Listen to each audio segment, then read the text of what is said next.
یہ وہ لوگ ہیں جو ایمان رکھتے ہیں بن دیکھی چیزوں پر. بھئی جب عذاب سامنے آیا فرعون نے فلم حتی اذا ادرکہ الغرق، جب فرعون سمجھ گیا کہ ڈوب رہا ہوں، قال آمنت انہ لا الہ الا الذی آمنت به بنو اسرائیل وانا من المسلمین.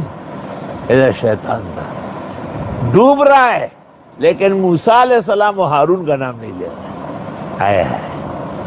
اللہ نے کہا الآن، اب ایمان لاتا ہے، وقد عصیت قبل، آپ تو بڑا سرکش تھے، وکنت من المفسدین، اليوم ننجیک ببدنک لتکون لمن خلفک آیہ. والتفصیل والتفسیر یاتی فی سورۃ یونس انشاءاللہ تعالی. الغیب ما غاب عن عینیک، فقہ اللغہ والسر العربی. غاب یغیب ہمارے حساب سے مغیبات ہے، اللہ تعالیٰ کے لیے تو سب کے سب شواہد ہیں. اچھا، بعض ہمارے بھائی، ہمارے دوست، ہمارے قدردان ہمارے مرغوں کی آوازیں سن کے وہ کچھ گرانی محسوس کرتے ہیں. ان کی خدمت میں ایک حدیث پیش کرتا ہوں، ترمذی شریف اور بخاری دونوں میں ہے کہ یہ مرغہ جب اذان دیتا ہے تو اس نے فرشتے کو دیکھا ہوتا ہے. اللہ تعالی سے آپ عافیت اور خیر سگالی مانگے تو معلوم ہوا کہ مرغوں کی اذانوں پر نبی خوش ہوتے تھے، تو امت کو خوش ہونا چاہیے، ورنہ کسی دن ہم ان کا بھی شوربہ و یخنی بنا ہی لیں گے.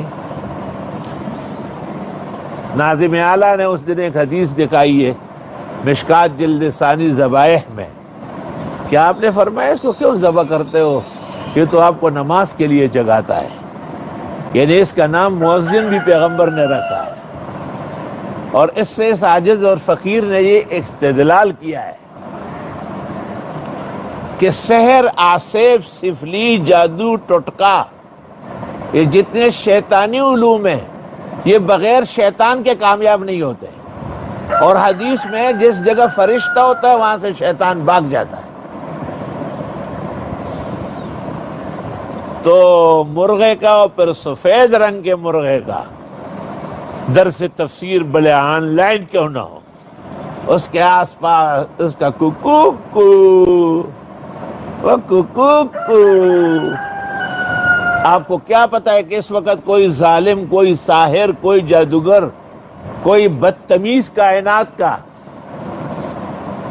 سحر کر رہا ہے. یہ کیا بات ہوئی ہے بھائی؟ تفسیر کا وہ اغڑم دغڑم عظیم الشان رش پاکستان بھر کا عظیم مجمع وہ نہیں ہے، تو اب آن لائن شروع ہو گیا. اس کو آن لائن سے روکنے کی کوشش کی گئی. کل جو میں نے درس دیا ہے 20 منٹ کا، ایسا دیا ہے جیسے مردہ دے رہا ہو، لیکن میرے مزاج میں اور مذہب میں جہاں تک ہو سکے میں ناغہ نہیں کروں گا انشاءاللہ. تو وہ اپنی ڈیوٹی کر رہا ہے، آپ اپنی ڈیوٹی کریں. یاد رکھنا یہ گپ شپ نہیں، یہ رسول اکرم کی وحی ہے کہ مرغہ جب اذان دیتا ہے، کہتے چوتھے آسمان میں ایک مرغہ ہے، وہ اذان دیتا ہے، پھر روئے زمین کے مرغے شروع ہو جاتے ہیں. اللہ تعالیٰ نے اس کی اس آواز میں یہ خیر و برکت ڈالی کہ یہ اس وقت اذان دیتے جب ہر طرف ملائک بیٹھے ہوئے، اور ملائک اس درس میں نہیں آئیں گے تو کس میں آئیں گے؟ پھر وہ کورونا وائرس والوں کے ہاں آئیں گے. اس لیے جو لوگ گرانی محسوس کرتے ہیں پیغمبر مرسل کے حدیث ترمذی اور بخاری کی سننے کے بعد ان کا سینہ ٹھنڈا، ان کی آنکھیں روشن، ان کا مستقبل باغ و بہار ہونا ہے. دنیا کے بہت سارے علوم ہیں جو انسان کو عجیب طریقے سے حاصل ہوتے ہیں. ہمارے حاجی محمد انور خان خٹک جہانگیرے کے، انہوں نے مجھ سے ایک دن پوچھا کہ یہ مرغے اذان کیوں دیتے ہیں بار بار؟ میں نے کہا مرغے کا کوئی ٹائم تو نہیں ہے. کہا نہیں، پوری کائنات میں جہاں کہیں صبح ہوتی ہے اس کے دماغ میں ٹک لگتا ہے، یہ اذان شروع کرتا ہے، پھر ادھر ادھر دیکھتا ہے کہ یاد تھوڑا ہی ہے، تو پھر چپ ہو جاتا ہے. یقین کریں بعد میں یہ حدیث فتح الباری میں مل گئی. اور آپ نے فرمایا کہ جب مرغا اذان دے تو اس سے فرشتے دیکھے ہیں، اللہ تعالیٰ سے عفو و عافیت مانگو۔ اور روایات میں ہے کہ امام شافعی کے ہاں وہ مرغا جو وقت کا پابند اذان دیتا ہے اس کا اعتبار ہوگا۔ فتح الباری شرح بخاری ابن حجر۔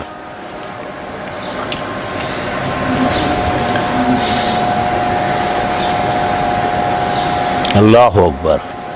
اور ہر عالم کے اوپر عالم ہوتا ہے، شعور نہیں ہے۔ کہتے جانوروں میں عقل تو نہیں ہے، شعور ہے۔ گھاس ڈالنے والے کو دیکھ کے کھڑا ہو جاتا ہے، ڈنڈا اٹھانے والے کو دیکھ کے رسی توڑ دیتا ہے۔ اللہ اللہ۔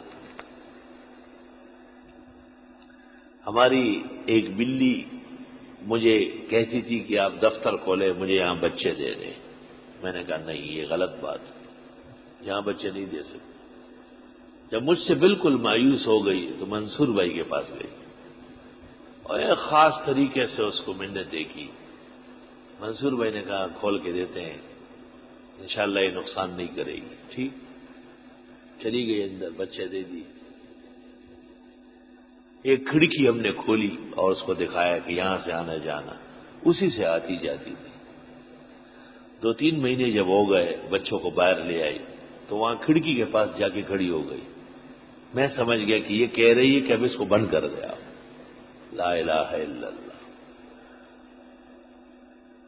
شدید بارش ہو رہی تھی، میں باہر آیا دیکھنے کے لیے کہ کوئی طلباء یا کسی کا کوئی نقصان نہ ہو۔ بہت شدید بارش، ایک بلی بھی بیچ میں پاؤں میں آئی، بہت بھیگی باگی۔ میں نے کہا کیا ہو گیا؟ تو مجھ سے آگے آگے جان لے کے آئیے۔ میں پیچھے گیا تو اس نے ایک جگہ بچے دیے تھے اور وہاں پانی آ رہا تھا۔ میں نے جلدی میں ایک کریٹ میں بوری ڈالی رات کے 2-3 بجے اور اس کے 4 بچے اٹھا کے اس میں رکھے اور ایک جگہ پہ جا کے رکھ لیے۔ اب جب میں جا رہا ہوں نا تو مجھے چھوڑنے کے لیے جا رہی، تو میں غصہ ہو گیا۔ میں نے کہا پتہ نہیں کہ تیرے بچے تھے یا کسی اور کے تھے، اب مجھ پہ اشتباہ ڈال رہی ہے۔ بس دوڑی واپس۔ تھوڑی دیر بعد آ کے میں نے دیکھا تو وہ بیٹھ کے دودھ پلا رہی بچوں کو۔ اللہ تعالیٰ نے جانوروں کو بھی شعور عطا فرمایا ہے۔ علامہ دمیری نے اس موضوع پر کتاب لکھی ہے، حیات الحیوان الکبریٰ، بہت بڑی کتاب ہے۔ پوری کائنات کے حیوانات جو ان کو مل سکتے تھے ان کے احوال لکھے۔ میں ایک جگہ مہمان تھا، آج سے 30 سال پہلے کا واقعہ، طالب علم تھا، ساتھیوں کے ساتھ گیا تھا۔ تو مجھے جانوروں کا بھی شوق ہے۔ میں نے کہا کتنی بھینس ہے، گائے ہے؟ اور انہوں نے کہا اتنی ہے۔ میں نے کمرے میں جا کے دیکھا تو وہاں اور طرح کی چیزیں بیٹھی تھی۔ انہوں نے آ کے دیکھا، انہوں نے کہا یہ تو شیر آئے ہوئے ہیں جنگل سے، کل بارش ہوئی ہے بہت زیادہ۔ بندوق اٹھائے، میں نے کہا اجازت نہیں ہے مارنے کی۔ کیوں مار رہا ہے؟ آپ کو کچھ کہا ہے؟ آپ کی گائے اور بچڑے کھڑے ہیں، ایک کو کاٹا ہے؟